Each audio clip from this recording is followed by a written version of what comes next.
Hello lovely people, I'm Catherine and welcome to the last episode of Park Home Life before Christmas.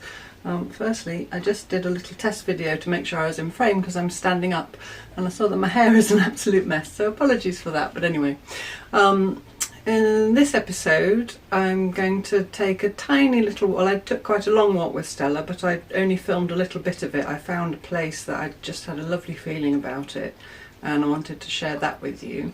And then when we come back from that, I'm going to make some mince pies on my kitchen table. It's by no means a cookery tutorial, it's just me making mince pies, so I'll share that with you. And then I'll come back at the end and sit in my chair and have a little chat. But before I did that, I have just decorated the Christmas tree. I haven't yet put the lights on or put the angel on the top, so I thought I'd do that with you. And I've got a little tree in a pot, so it's got its roots and everything, and I'm hoping that I can put it in a bigger pot in the garden after Christmas and keep it alive till next year and so forth. I'm not allowed to put it in the ground, we're not allowed to put trees in the ground here, but I can keep it in a pot. So I'm going to put my angel on the top. Here's my angel. I've had her for about before the children were born, so 20 plus years. I don't have any of the family decorations, my mum's still got them all, so these are all my own decorations. One of the children made the little snowman, do you see him? I can't remember which child, one of them. They'll tell me. They'll probably both claim that they made it. Anyway, get the the angel on the tree, Catherine. So, can I reach without my steps? I think so. It's only a little tree. Whoa! On you go. No, don't be wonky. You don't want wonky angels. There we go. So I'm going to turn the big light off, so I'll plunge you into darkness and then I'll put the tree lights on. I have to bend down here, you probably can't see me. There we go. Pretty. I don't know why I said it like that. So there we go. So enjoy the little walk and the mince pie making, and then I'll see you again at the end. Right, I just watched back the video and you didn't see the angel, the very top of the angel or her head. So I'm going to take you in for a little close up. I don't know how much you can see with the light, but anyway, you see she's got a plait that comes to one side, or a braid. Not saying I'm an angel, but I've got the same hairdo. Okay, enjoy the little walk up the lane and I'll see you in a bit. We've come for a walk up the lane and we've gone further in a slightly different direction, and I've found this wonderful place. I'm up on a knoll, I guess you call it. The path is down there in that dip. It's the path we came on. I'll just go around slowly. If you look there through the trees, you can see the path going into the distance on the fields. That was where I filmed a couple of episodes ago the active looking part. Stells! She's very excited because we're really in the woods, and I'm stood in a glade surrounded by, apart from this which is a larch, beech trees. Stells! Here she comes. Stay here please, stay up here. Now there's an aeroplane coming over, but you know. Aren't they beautiful? Still got some of their leaves, even after Storm Bert. And the ground's absolutely carpeted with their leaves, which I just love the colour of beech leaves. At all times of year, in the spring they'll be lime green, and now they're this beautiful russet colour. And the other thing which I love to see is this, because it takes me straight back to my childhood when we did such things. Do you see the swing?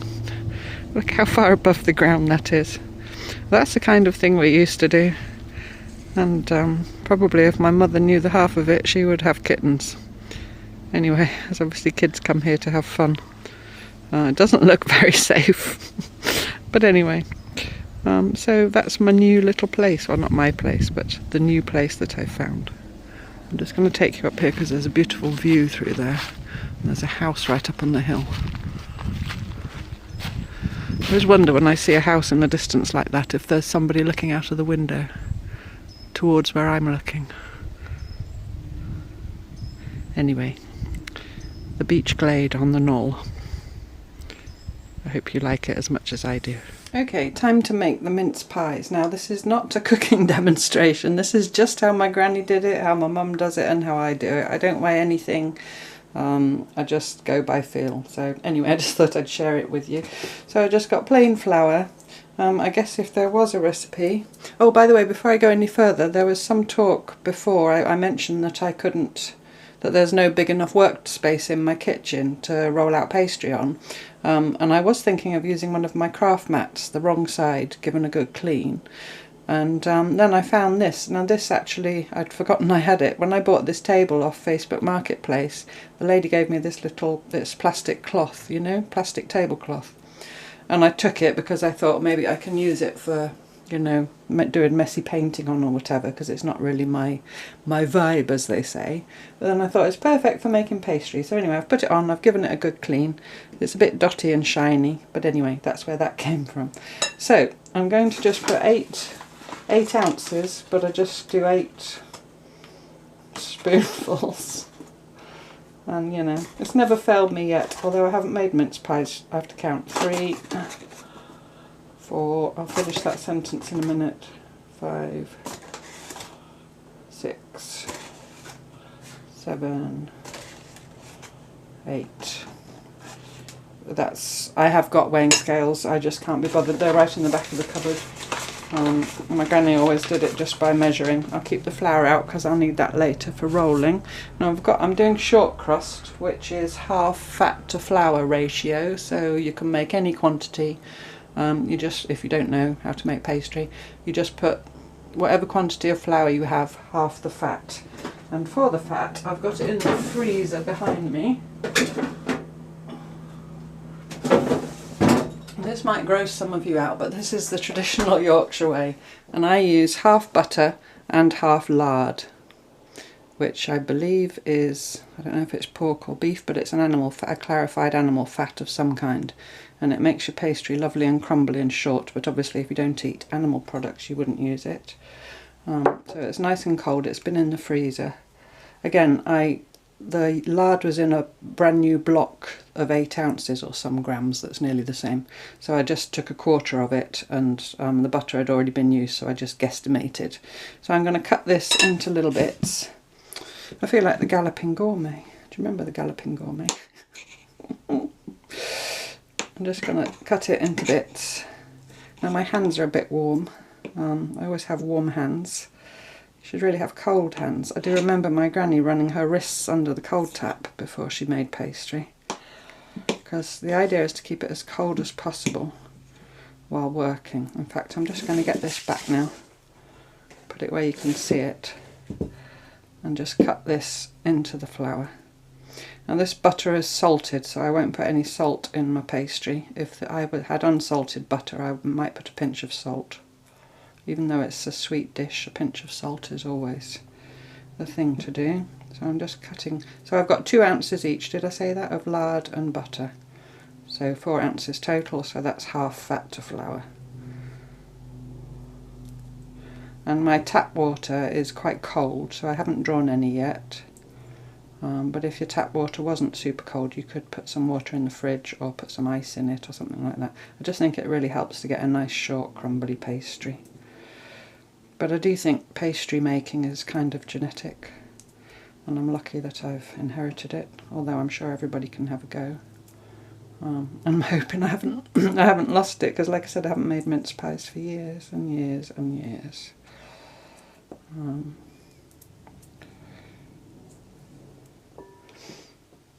Because my mum normally makes them and gave us them, but she's in France now, so I have to make my own. Alright, so I'll put that away. So I'll just roughly chop that in. And now before I get my hands in here and get them all acky, I'm going to go and draw myself a little jug of water, because I am putting my hands in there. Of course there are people that use food processors, and you could do that if you wanted to. But, and I did used to have a food processor, but it was ancient, and I did bring it, hadn't been used for years in France. When I unpacked it, the cord was completely eaten through by mice. so it had to go to the recycling centre. So excuse me, I'm just going to get some cold water in a little jug. I'm just going to run the tap a bit and make sure it's really cold.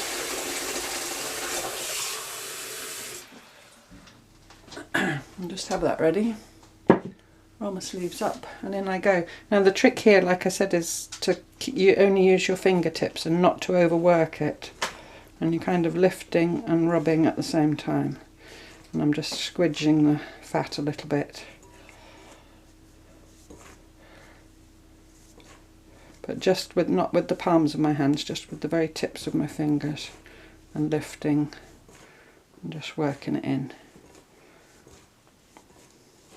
And I actually really like the feeling of it, and I can remember my granny letting us make pastry with her. She would make the main pastry and then she'd give us a bit, us being me and my cousins, a bit to, you know, make our own. And her pastry would be lovely and light, and ours would be grey and hard from being rolled out again and again, and probably bits of dog hair in it from being dropped on the floor and things like that. But yeah, she always let us play. She didn't mind us making a mess in the kitchen. Even at Christmas when it was all a bit hectic.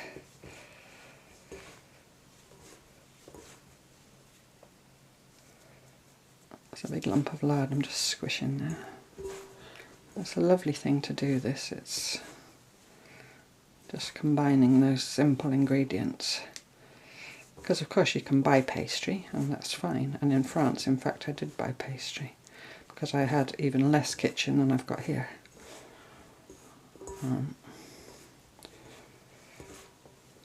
Did make the odd cake, that's pretty easy to do, just do that in a bowl, but for pastry making obviously you need a surface.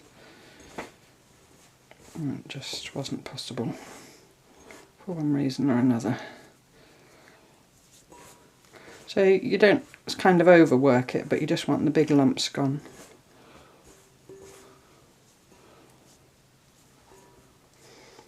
I can remember my domestic science, they used to call it.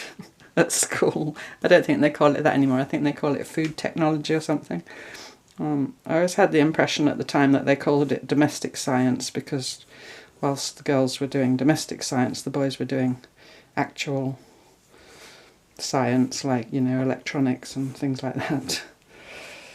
Anyway, it's, you know, I'm not dissing domestic science, don't get me wrong, it's very important. Come the apocalypse, all of those of us who can cook and bake, you know, and prepare food and so on will be valuable. But yeah, it's just the name domestic science. But my teacher, yes, Mrs. Richards, would was very keen, and you know, from economics point of view, they also used to call it home economics. I think that's just about okay now. Make the exact amount of pastry apart from the trimmings if you made a pie. If you had pastry left over, she would make you make sugar rolls just by sprinkling sugar on and rolling it up and baking it. And it was kind of a shameful thing to have to make sugar rolls because it meant you hadn't estimated your pastry correctly. What I do now is just give it a shake. And then all the bigger lumps, excuse me, my voice is going wobbly because I'm shaking. All the bigger lumps kind of rise to the top and then you can just squidge them in a bit. So I remember in an exam one year, which required us to make pastry, we all hid our extra pastry in our flour bags and we got away with it. We just left her, you know, cheating really, I suppose. I shouldn't condone. Anyway. So I'm just going to make a little well. Now you do not want a lot of water, otherwise it will be hard. You want just enough water that it binds together. So just a tiny bit and mix. It's actually surprising how little you do need. And I'll just keep adding a little splash and mixing until I see it start coming together.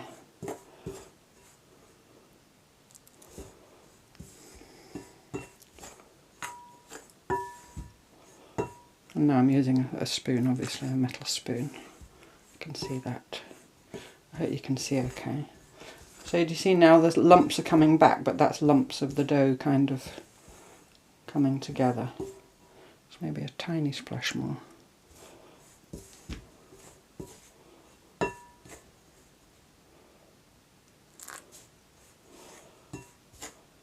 So I can't possibly tell you how much water. I only know that my jug was full and it's still nearly full, so it's not very much. I can't possibly say how many tablespoons because it depends on, you know, especially when you don't weigh things. It depends on your flour. Flour has different absorption. It's just by feel. Depends on probably atmospherics and all kinds of things. I don't know. Just going to put my hands in there and just see if it will bind now, or if it's still a bit dry. You see, I'm just squeezing gently and seeing if it holds, and not quite, just a tiny bit more. Whoops, that was quite a big bit more.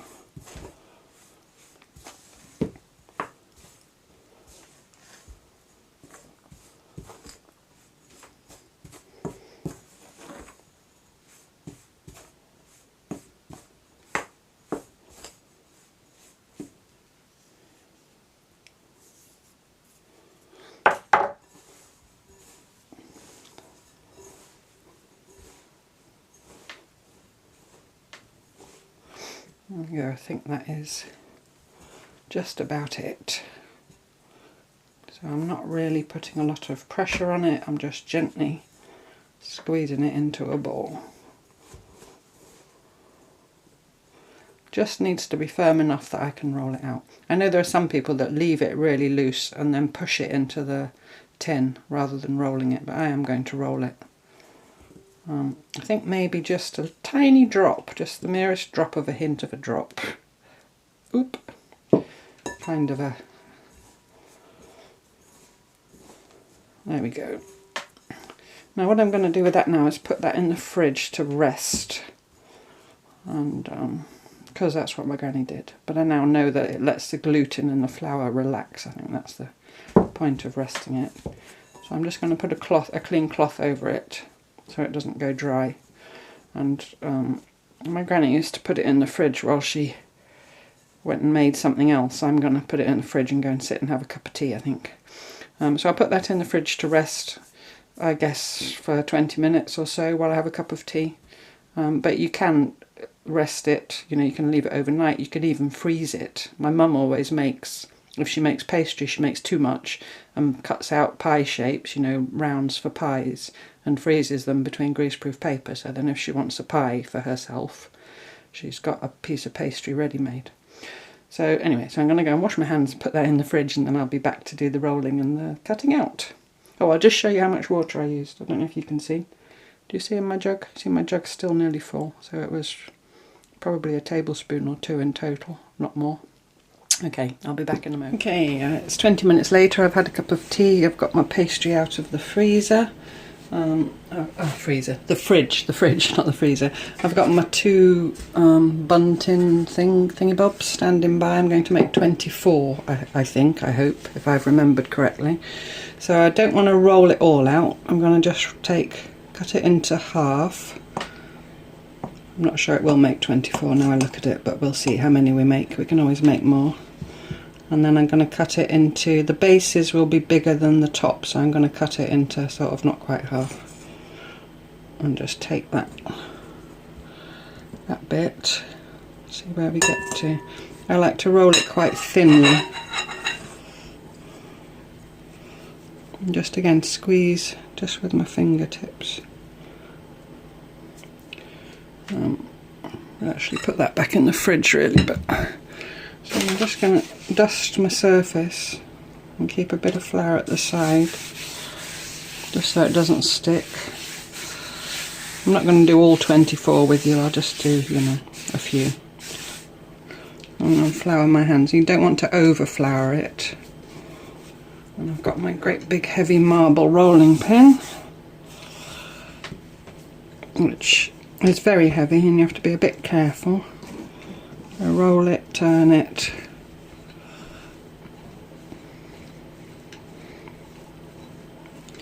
I don't know why, but Mrs. Richards didn't let us do this. She made us pick it up and turn it. I don't know why. Because it sticks, probably. And if you find it sticking, you can just dust another bit of flour on the pastry or on your rolling pin or whichever.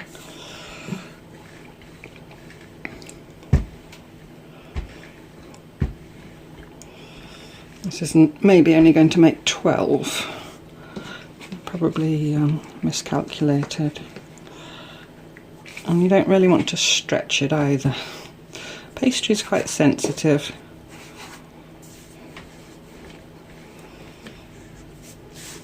Stick in.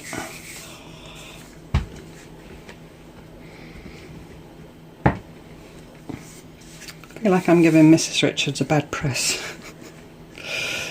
She was, you know, she taught domestic science, as it was then called.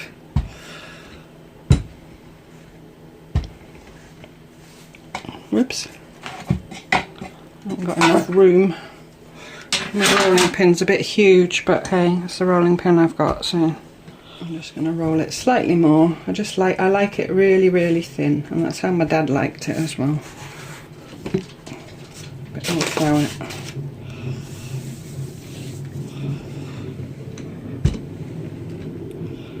It was bin day today. I don't know if you heard that. It was one of the neighbours trundling their bin back home. Pig, that's thin enough.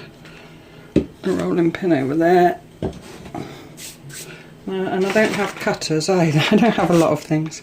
So I'm going to use, I've got glasses. I've got a big glass and a small glass. So a big glass for the base. That might be too big actually. I might just get a smaller one.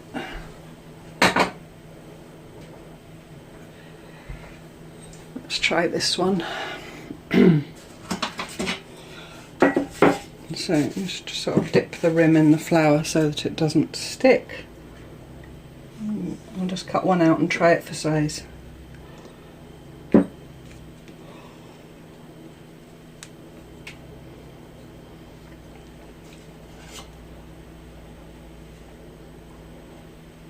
Well, that fits a treat. I'll show you. So I'm going to go ahead and cut some more. And the trick is to try and get as many as you can before you have to re-roll, because every time you roll you make your pastry hard. That's got a little crack in. I shall squidge that together when I put it in the tray. I'm sorry I can't get the tray in shot as well.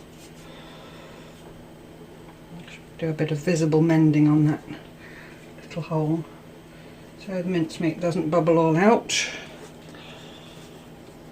And you know, they're wonky. It's me. You see? Wonky. So that made 5. So yeah, I do think I'm only going to get maybe a few more than 12, but we'll see. I don't have a very big freezer, and it's quite a long time. Well, it's a few days still before the children come. So I probably will make some more towards the end of the week. So I'm just going to squidge that bit gently back together. And roll it out again. A purist wouldn't use that again, but I'm not a purist and I don't want to waste it. And I'm not making sugar rolls. A bit more flour. A bit too much.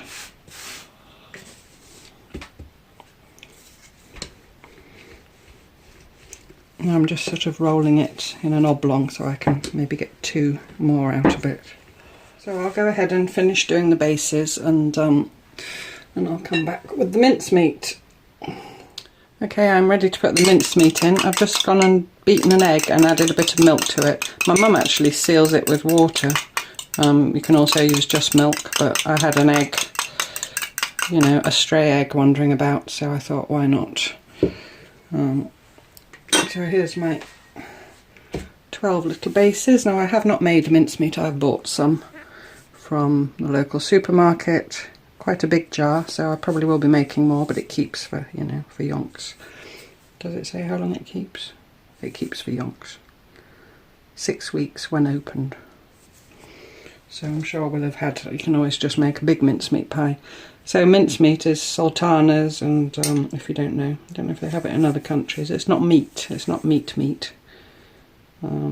Sugar, sultanas, apple, candied peel, citrus peel, you know, that kind of thing. Vegetable suet, this is a vegetarian one, or a vegan one even.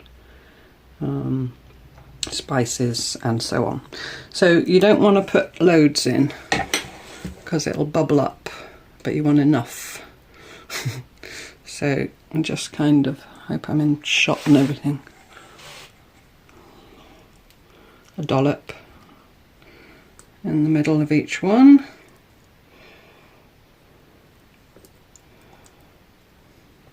That one could have a bit more. I do remember being allowed to do this, and it's a bit much, and licking the spoon and all kinds of things.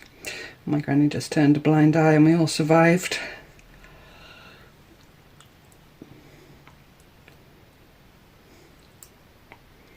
But if you were squeamish about using your fingers, you could always just use 2 teaspoons. It just smells wonderful. Just I have made my own mincemeat in the past, but I really feel like doing that this year. It's a bit much in there, we'll see. If they bubble over, they bubble over. So once I've got them all mincemeated up, I can put their tops on. Now some people leave them open and just cut a little shape like a heart or a little Christmas tree or a star or something like that and perch that on the top. But we've always put a full lid, because that's how we like it. Right, that'll do pig for those. So I'm going to lick my finger. Pretend you can't hear or see me. Well, you can't see me, but pretend you can't hear me. I'm going to get my other bit of pastry. Put my egg wash over there so I don't knock it over.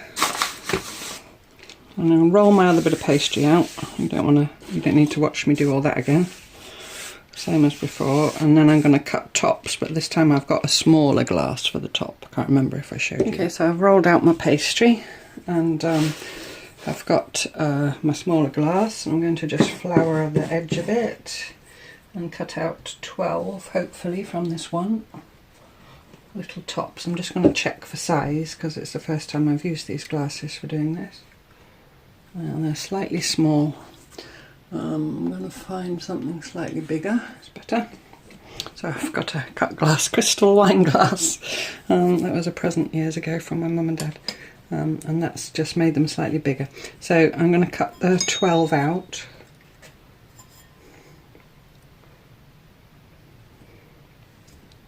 Being careful of my valuable precious glass. So that made 10, so I'm going to have to do 2 more out of my, I've got just enough for 2 more.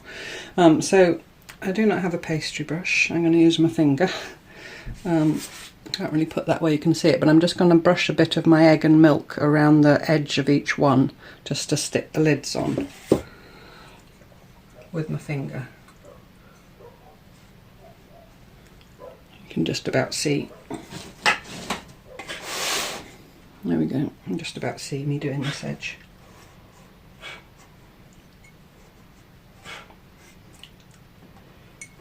You will see that, as with my stitching, I'm a minimal tools kind of person. If the finger does the job, then, or if the hands do the job. It's just how I like to work.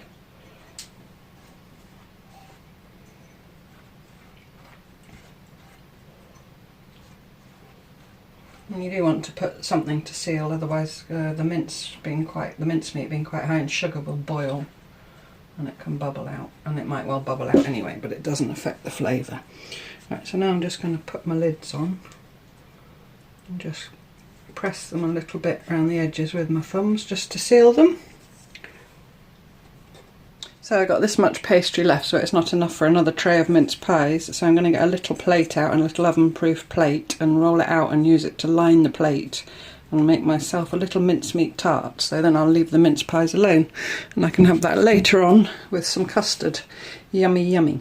Right, so what I'm going to do with these now is just make with a knife 2 little, and I'm only just going through the top just to let the steam out.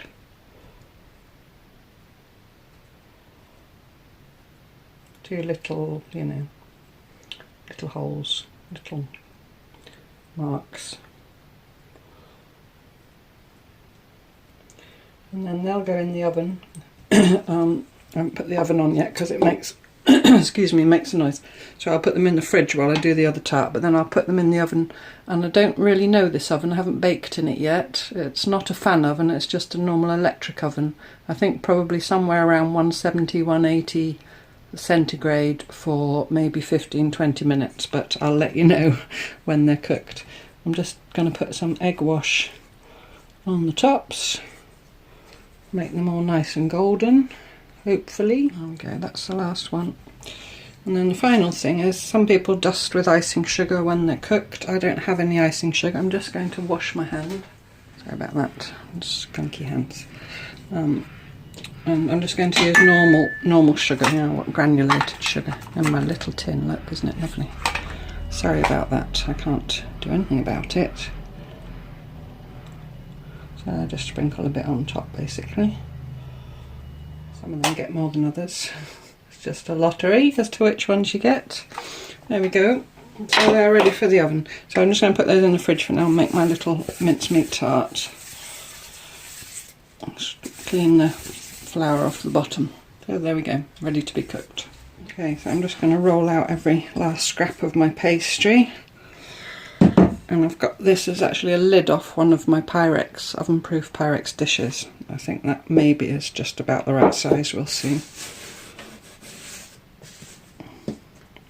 But since it's only for me, I don't mind putting all the little scraps in. Mrs. Richards would be proud of me using my scraps. I would maybe have got 2 more mince pies out of that, but it seemed a bit daft to make a, you know, use a whole other tray just for 2 mince pies, so that's my excuse anyway.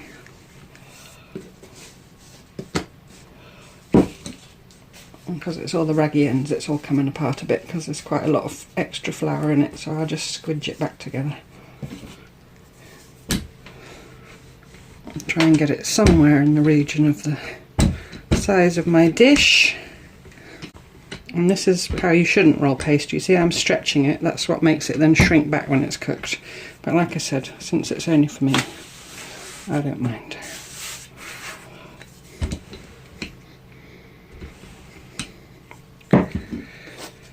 Audition, I think that'll do. So I'm just, oh dear, there's a bit of fluff off my jumper. It's like being a little girl in my granny's kitchen again. Happy days. It was a tiny kitchen as well, it was smaller than this even. I shouldn't really use a small kitchen as excuses not to do things when I remember what my granny used to produce out of her little galley kitchen. So I'm just pushing it in with the back of my finger.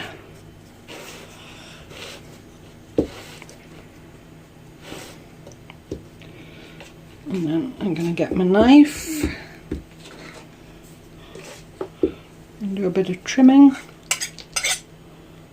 It's got these little handle things, so I'll just cut across them.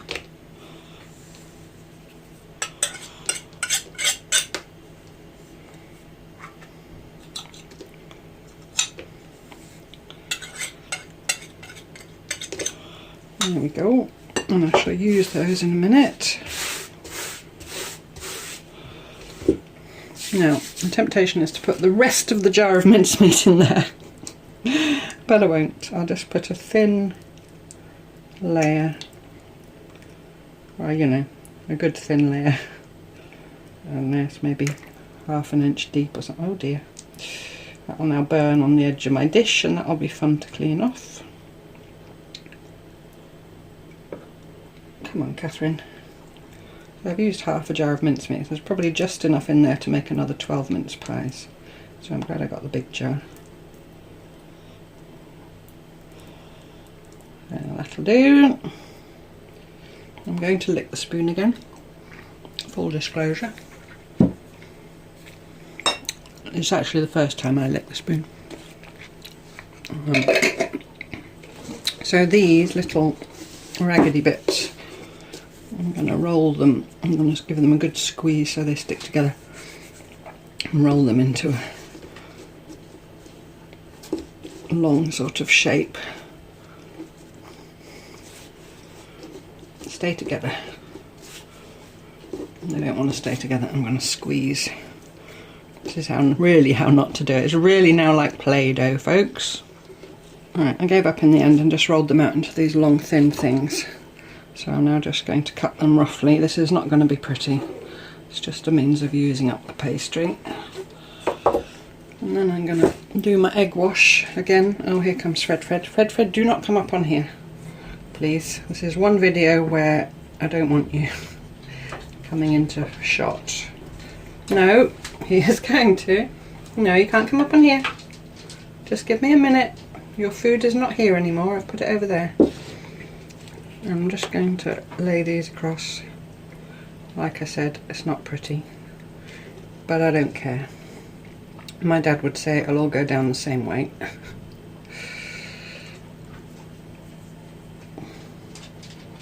Just rather than trimming them neatly and throwing them away. There we go. And then some egg wash on them, and then that'll go in the oven at the same time as the other ones.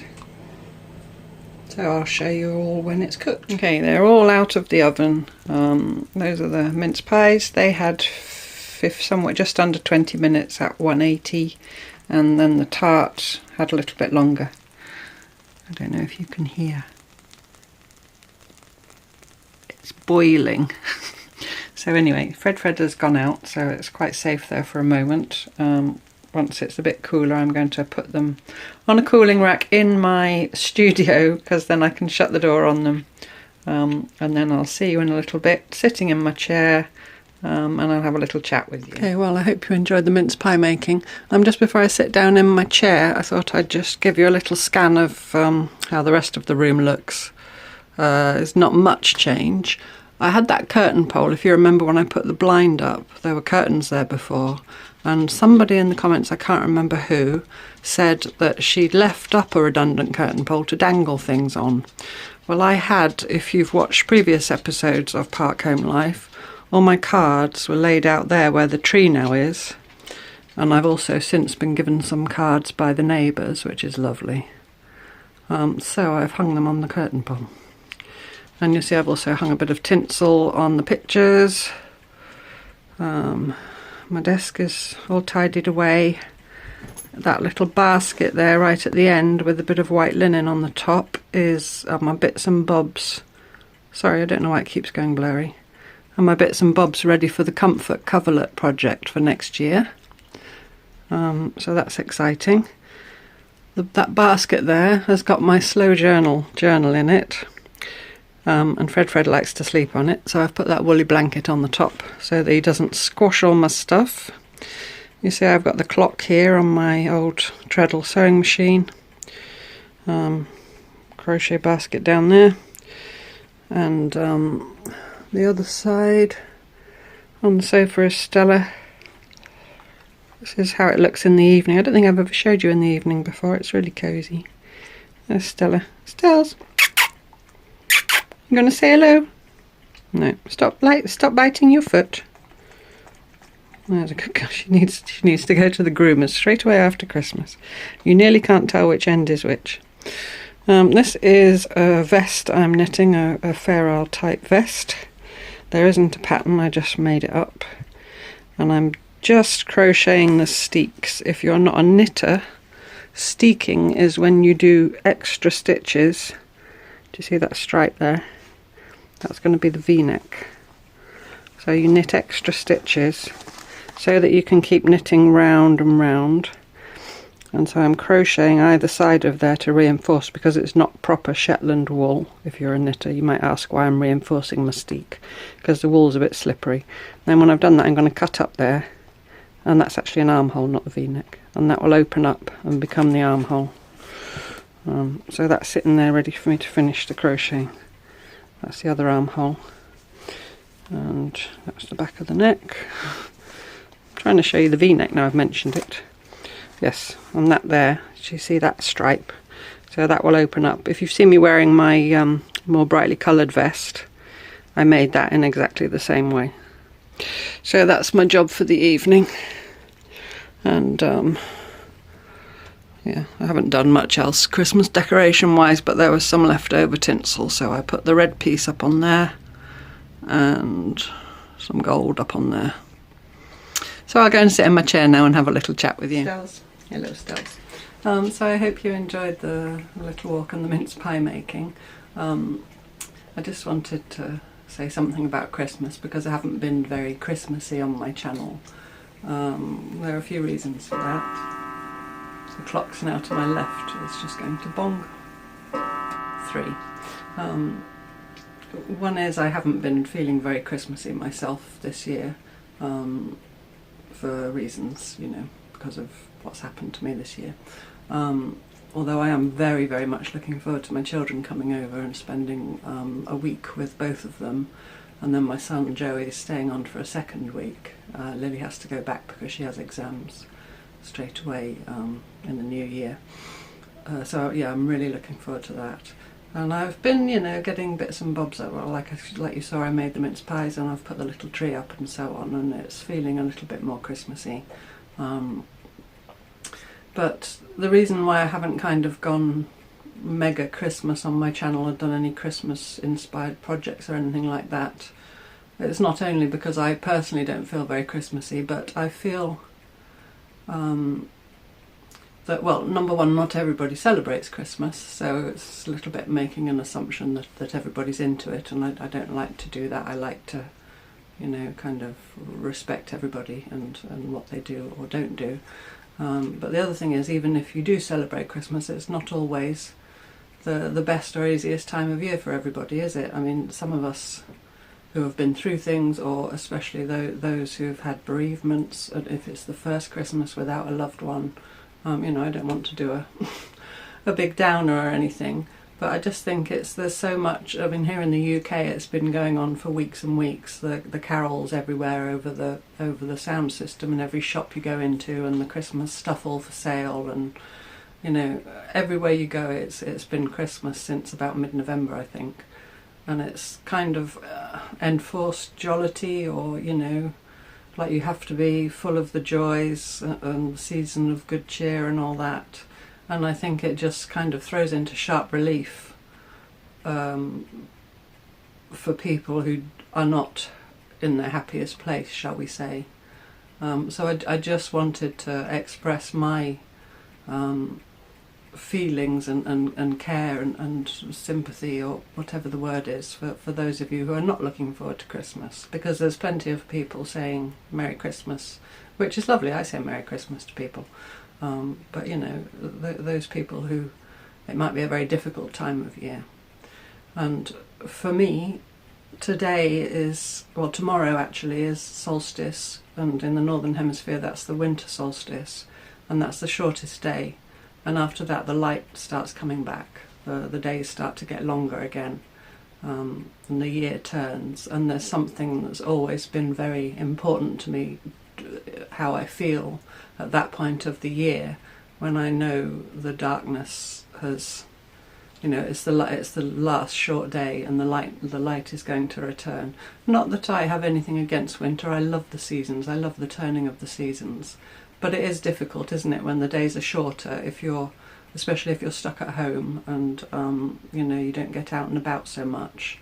And it's harder to get out and about if you live in the northern hemisphere, where the weather isn't, you know, great. I've just been watching someone this morning in Canada on YouTube, under 5 feet of snow.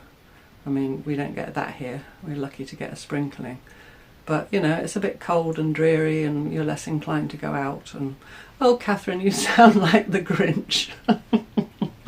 I'm absolutely not being a Grinch. I'm probably not expressing myself very well. I'm sorry, I'm a bit tired. But all I want to say is I just wish all of you, whether you celebrate Christmas or not, whether you celebrate another, you know, within another tradition,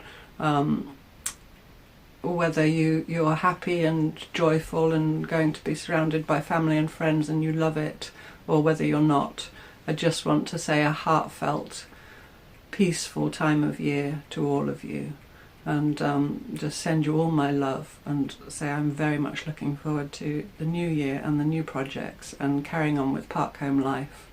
And I'm also looking forward to spring when I can start planting in my garden. I talked about my little Christmas tree going to live in a pot outside here.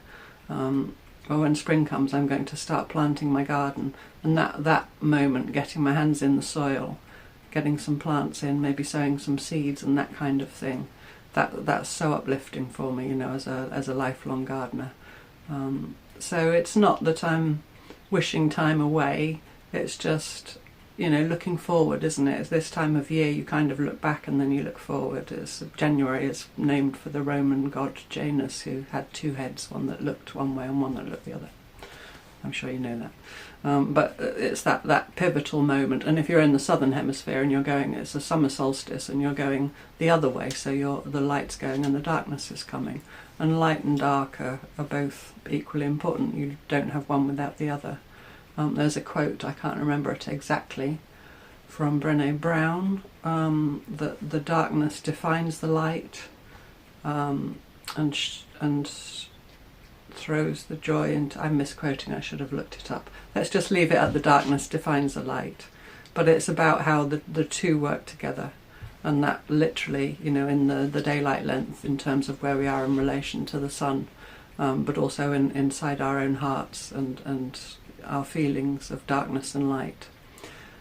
So anyway, there we go. Some random unformed thoughts. Like I said, I'm quite tired. I hope you hear what's in my heart, even when the words are not very, you know,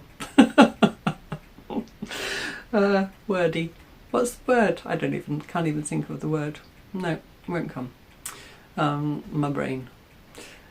Have a lovely time. Have a peaceful time. Take care of yourselves. Lots of love to you all, and I'll see you next year. Bye bye.